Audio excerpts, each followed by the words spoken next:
বীরভূমের সাঁইথিয়া ট্রাফিক পুলিশের পক্ষ থেকে সাঁইথিয়া বহরমপুর রাস্তায় ট্রাফিক আইন ভাঙার অপরাধে 24 জন গাড়ি চালককে জরিমানা করা হলো। আর এমনটাই জানা গিয়েছে আজ রাত 8টা নাগাদ বীরভূমের সাঁইথিয়া ট্রাফিক পুলিশ সূত্রে।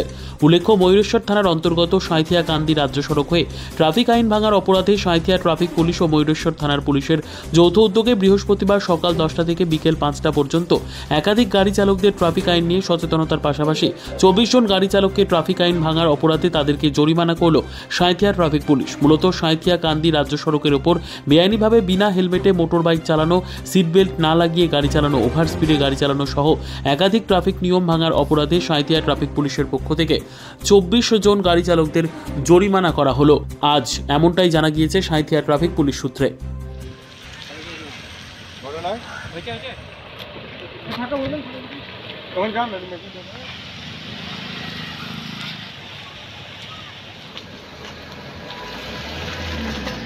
দৈনিক ডিজিটাল নিউজের সকল দর্শকদের জানাই স্বাগতম। যে সমস্ত দর্শকরা আমাদের চ্যানেলটি এখনো ফলো বা সাবস্ক্রাইব করেননি তাদের জানাবো খুব তাড়াতাড়ি আমাদের ফেসবুক পেজটি ফলো ও ইউটিউব চ্যানেলটি সাবস্ক্রাইব করে রাখুন। ধন্যবাদ।